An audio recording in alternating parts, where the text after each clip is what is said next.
Hello, everyone. It's Charlene Lee, and I am so pleased to have my friend and amazing author, Sharon Melnick, with me here today. Hi, Sharon. How are you doing today? Oh, I'm so happy to be with you. Yes, and we're here today to talk about her newest book, In Your Power. It is an amazing book. I actually have read it to Sharon's great surprise. I think it's a fantastic book because I so believe in this exercise of power. And especially for some of us, especially for me as a woman and woman of color, power has always had a very negative connotation. So, Sharon, I'm hoping you can start out by just sharing a little bit about what does it mean to be in your power? Yeah, and it's a really good question. I appreciate the way that you asked it because there is a difference between being in power and being in your power, where we could say, having power is usually how we think about it, and that's when we think of it as kind of force and selfishness and all of that, which is different from being in your power. And I think that times that it kind of has a negative connotation, it's because someone is in power, but they're not in their power, right? So to be in your power is the ability to stay good in you no matter what's going on around you, right? So and there's three really kind of components to it. You have a sense of agency. So you feel like you have a sense of control, you have options. There's something that you can do about situations, even if it feels like there isn't. The next is sovereignty. So sovereignty is about making yourself a home that you want to come home to, right? It's like where you really own you. You decide what you're going to believe about yourself. You know your no, you know your yes, right? And it's like you really believe in yourself. And then the third is efficacy. And this is really relevant because a lot of times people don't feel in their power when they're like, well, I said something. Well, I tried to make it better, but it's, nothing changed. And so to be in your power, you want to have the ability to act to make the situation better. And interestingly enough, the word power actually comes from the Latin root posse, which means to be able. So to be in your power, it means to be able to have agency, sovereignty, and efficacy.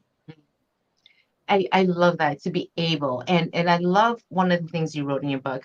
You wrote, when you're in your power, you make an impact, not by reacting to the behavior of people who are limited, but rather by raising yourself and others to be limitless.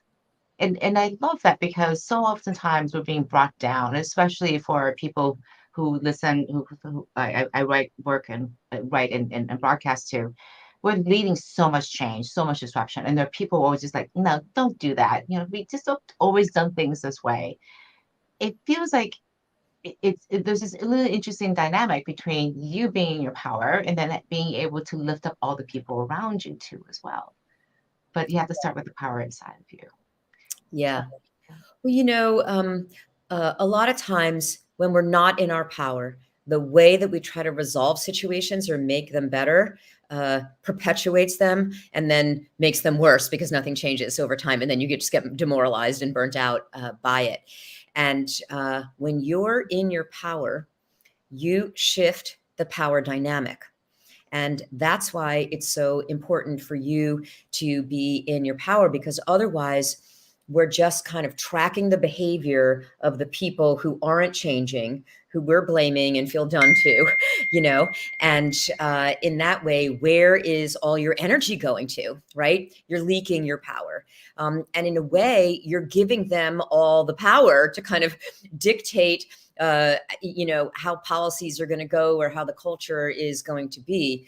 But as you show up in your power, you require other people to see you the way that you see yourself, or see your cause or your vision the way that you see it.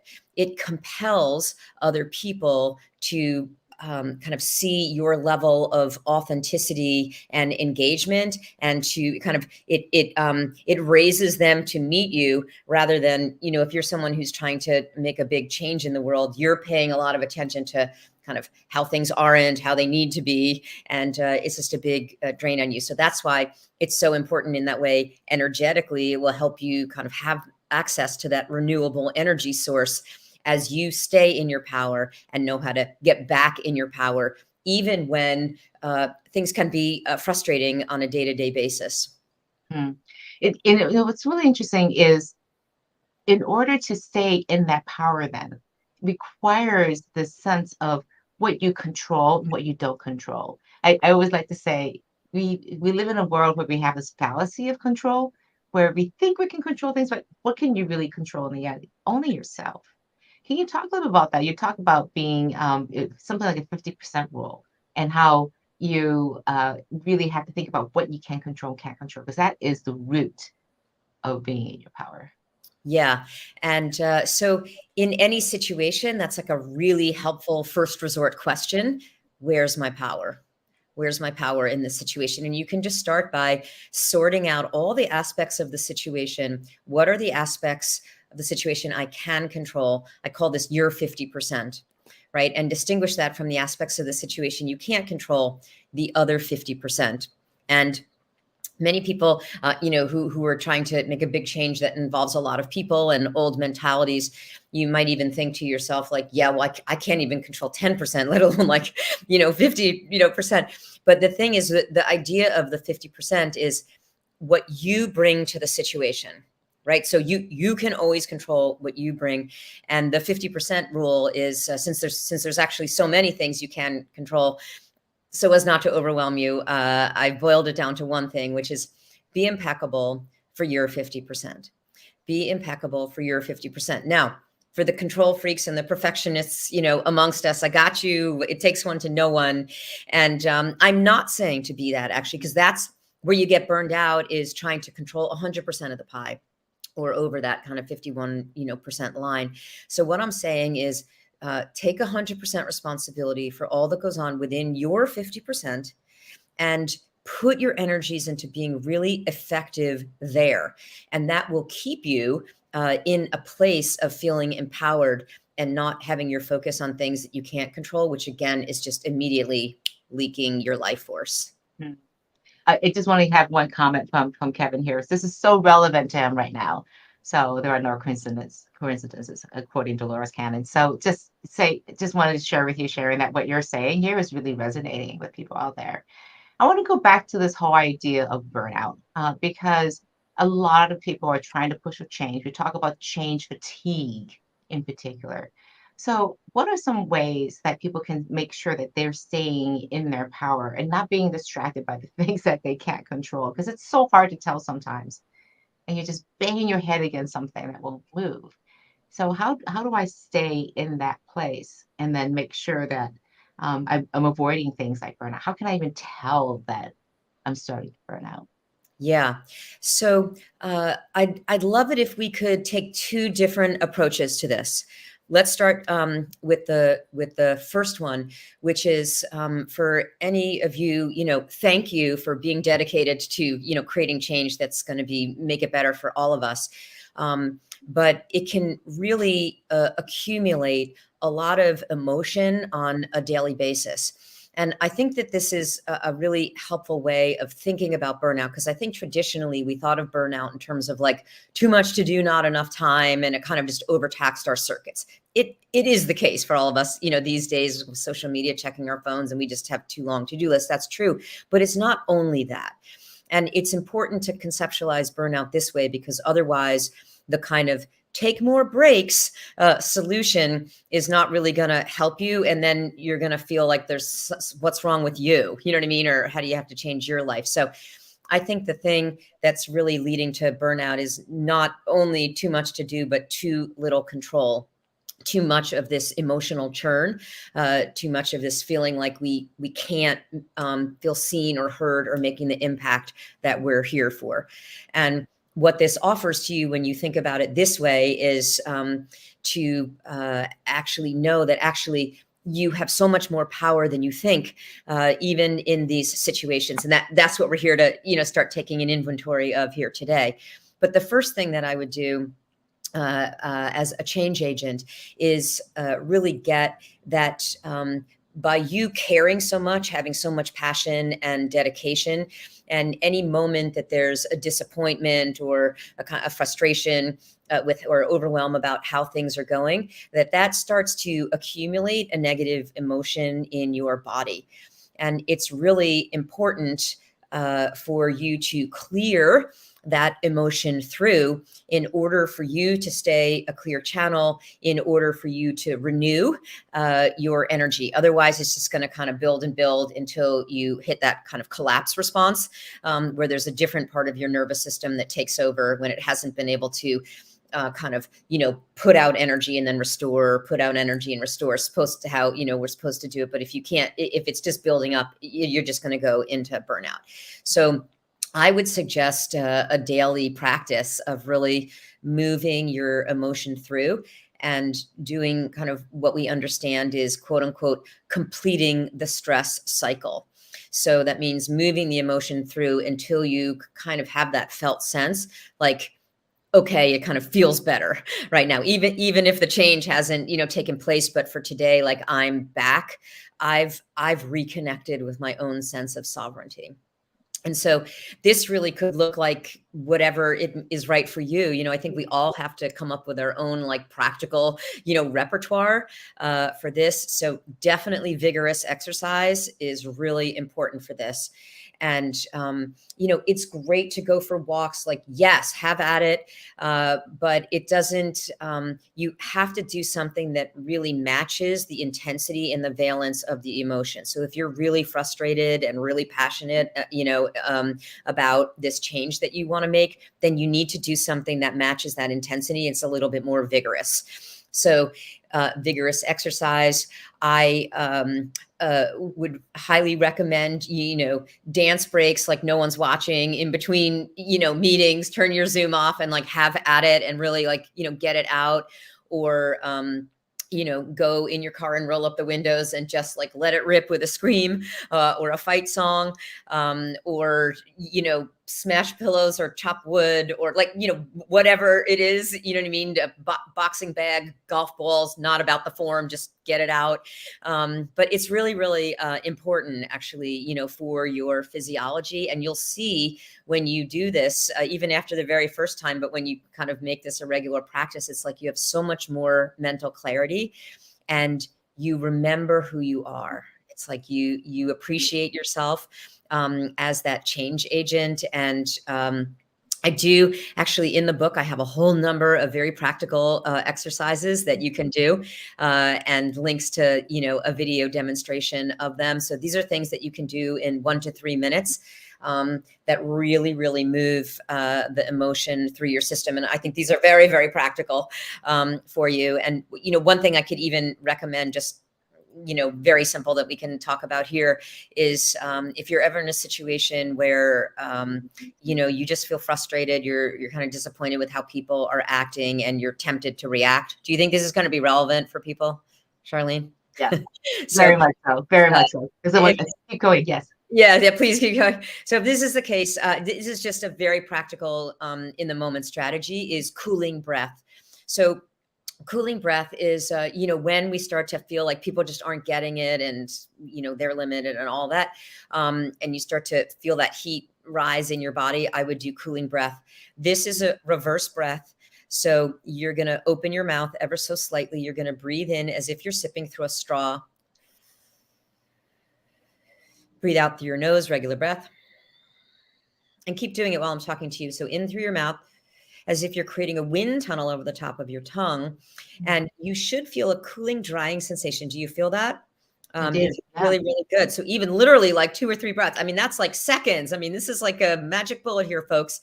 And it will automatically cool down your physiology. Because, when we breathe in through our nose, the air gets filtered through the cilia and it gets warmed up and it makes its way and stuff. But when you breathe in directly through your mouth, it goes boom, right to the organs, cools them down. And so this can kind of get you out of the part of your brain that will be an emotional hijack. It will help reconnect you to the thinking centers of your brain where you can be intentional. What's the outcome that I want?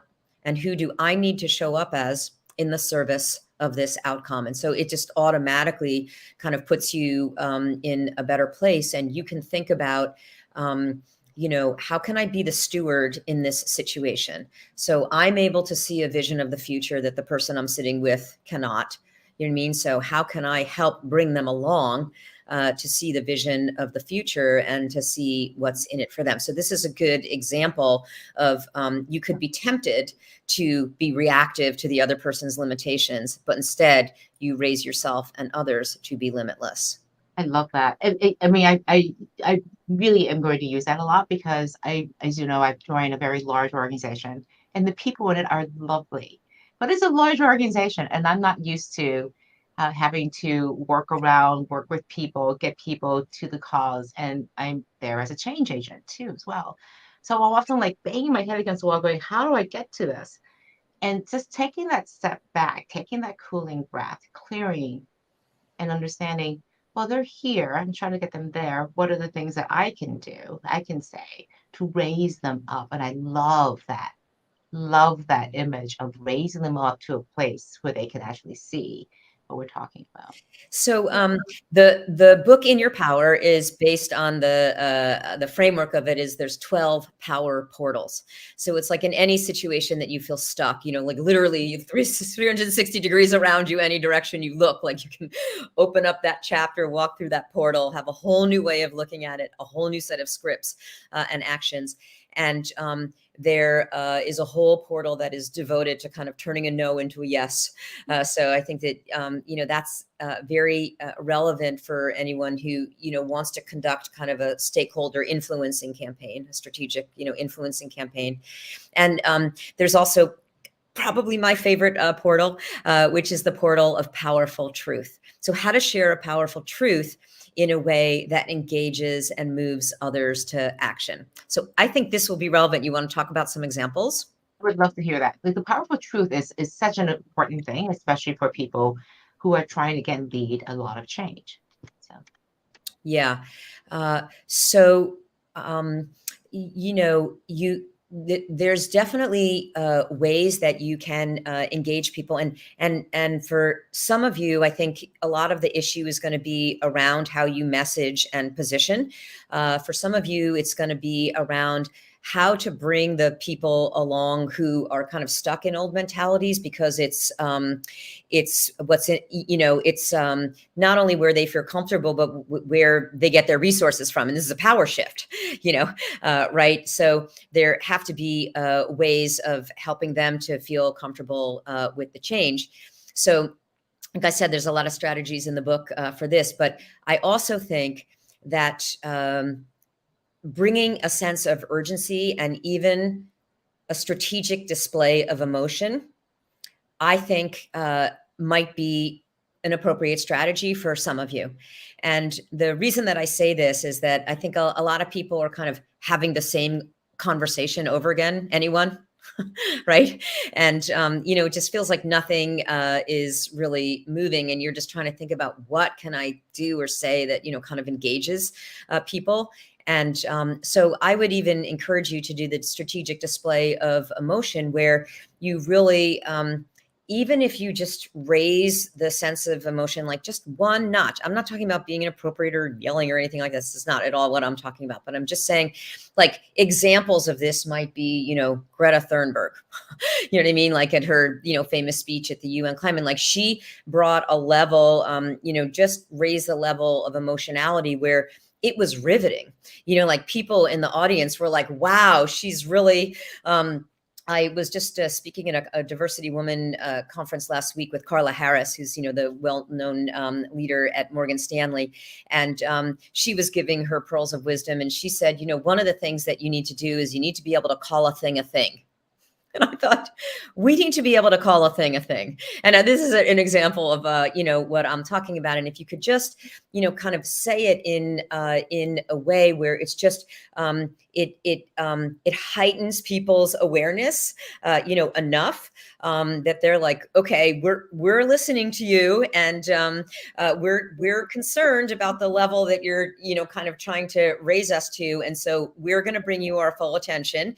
And we see a level of authenticity and humanity where you are standing for something that is so important and so big. And you are painting a mental movie in our mind of what it's going to be like for us and for all the people around us. And I think when you do that, and one thing that's very, very important, especially for all women, especially for women of color, if you're going to do this, because we know that it's so fraught with bias and the emotionality label, what the research shows is very helpful for you is if you are going to really talk about why this is so important, and then show your self-awareness and say, I am aware that I am bringing a level of passion to, what I'm describing. And the reason that I think it's so important is X, Y, and Z, or the reason that I think we need to have this level of urgency is A, B, and C. And when you do that self-monitoring, these are the people who are the most influential. It's interesting. So it's not even um, just being aware of it. It's putting it front and center. This is where I'm coming from. This is where my truth is. I'm going to stand for this. I am so sure of this, and I will totally stand in my power here and tell you my truth. That authenticity, that it feels like it's so, it makes total logical sense. And yet we don't do this nearly as often as we should. Well, it requires courage. It definitely requires courage. And, the human body resonates with Mm, honesty, authenticity, and truth. And when you're in your power, you raise the standard of everyone around you, right? And you require people to see you or your vision the way that you see them. And I also think making people an active part of the process. So I think sharing your truth is very powerful, but also combined with active questions or making them an active part of the process. So not just saying it so that they have to listen passively to it, but then asking a question that kind of compels or requires them to digest and answer something about their own personal kind of reflection or reaction or engagement with what it is that you've just said. And I think asking people, not in a way that's putting them on the spot or anything, but really engages them in their experience or their response to it, really makes them an active part of it in a way that will, move them to action. interesting. What I love about the book is that you have these 12 portals, and they're portals and ways into your power. Six of them are very focused on very personal, and six are very interpersonal. Just like the example you just gave, where it's really about how you interact with people. The last part here I want to talk about is how do you raise other people up in their power? And I'm thinking in particular this whole idea that's really very on minds of people right now. It's on psychological safety Mhm. and giving them that space, holding that space for yourself and then for the other people around you to be in their power, literally in their power too as well. Because a lot of people here are leading teams, and you can't get the best out of your teams unless people themselves are in your power. So that's That's for sure. Thank you so much for talking about this and, really helping leaders to make sure that they are aware of this.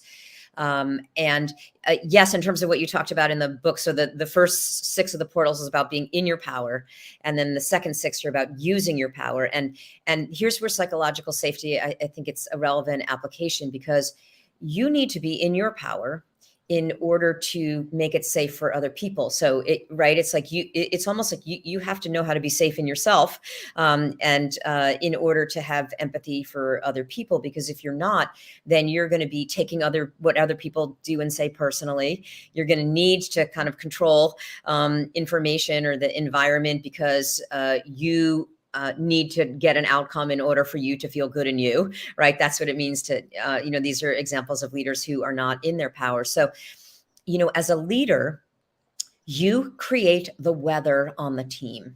mm, You have so much power as an individual, as a leader. And I encourage each and every one of you to go beyond your job description, not just think about it in terms of metrics that I can achieve, but you have so much power as a leader is to and psychological safety, I think, is a part of this, right? And I even was so honored to quote you in the book, talking about when you grow power in others, you grow your own power as well, and then everybody wins, right? And then everybody wins. And I think it's so relevant these days because we're all aware now, and we're setting a new standard where we want to feel seen and heard and able to make the impact that we're here for. And when we have that, we'll give you our loyalty, we'll give you our best contribution, and so in order for people to be seen and heard and make the impact, that they need to have an environment where they can bring forth their ideas, where they see that you are balancing kind of completing the work with compassion for your people. And so that's why it's sort of like the new glue, really. And so you this is something that you can do. And when you create psychological safety on your team, like we know from the Google study, it's literally the number one predictor that you're going to have a high performance team.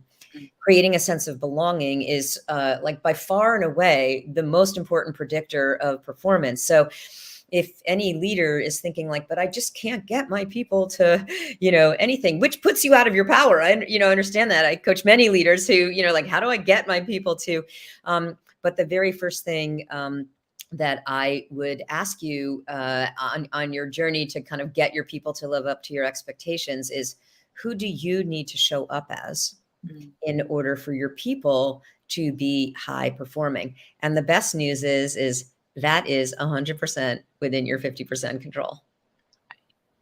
Sharon, I just want to just give people a little bit more background about you. Also, my apologies for not doing this sooner. You are a PhD in psychology. You have over 10 years of research in medical at Harvard Medical School, and you're an executive coach for women, and also you coach organizations on how to advance and retain multicultural teams, especially female talent. So you have a lot of experience in doing this at multiple levels, at the individual level and also at the organizational level. And it just, again, congratulations on the book. What I'd like to close out with today are what are the ways for us, because we work so hard to get into our power. How do we stay there? How do we make sure we don't fall out of the power? I always say that leadership is made up of habits. What are Mhm. some of the things that we can do on a daily basis to make Yeah. sure we stay in our power? Thank you for that. One of the ideas in the book is this idea of kind of articulating who it is that you need to be in order to get those outcomes. I call that your horizon point. And I think setting that intention and really like going through, there's a whole chapter on this, a clarification exercise of really who do you want to be, that's at the sweet spot intersection of kind of who you want to be and what the organization or the team needs from you. So I think to set that horizon point, to have ways of embodying it, have a mantra that is associated with it. A lot of my clients make a screensaver out of it or put Post-its up around them, or they have a kind of a prompt that a question that they ask themselves that gets them back into that horizon point state. And the moment that you start acting in a situation at your horizon point on your own terms, then you've taken back the power, right? And then you are operating kind of as your best self in that situation. So I would definitely suggest, picking up the book and getting really clear about who you are at your horizon point. I've heard many teams doing this exercise at a team level. Everyone knows each other's horizon points, and you can support other people actually to show up as who they need to be. That really creates an exponential effect. And I've had teams reading the book together. Actually, I'm starting to hear this already. A few days the book has been out. I'm starting to hear this already as well. So I think kind of visual reminders and any kind of practice that you can do to bring this into your life on a daily basis. For me, dance breaks is definitely one of them. Showing up at my horizon point is definitely one of them. And I also think the idea of an abundance mindset is really relevant. And I think it's important for anyone who's a change maker to help bring others along in an abundance mindset. So no matter what's going on in the situation, to not have to over focus on like, I have to make this different and make this work, to think about it in the bigger picture. How might this be happening for me, not to me? And then knowing that this is one data point in an overall lifetime and an overall change process, so that it enables you to keep the charge on your batteries and not get depleted by any one situation. Great. I love this. Thank you so much, Sharon. Again, I just want to make a plug for the book. Again, I've read this book. It's a great book. I think of it as a handbook to say, when you're not feeling so powerful, look at those 12 portals and be able to go, okay, this is what my issue is. I can just go in there and get some really practical tips. Thank you so much, Sharon, for writing the book. So And honored to thank you be for here. helping us, find our power. And again, congratulations. It's always great to talk to you. Thank you Thank you so so much. much. All right. Take care. Bye.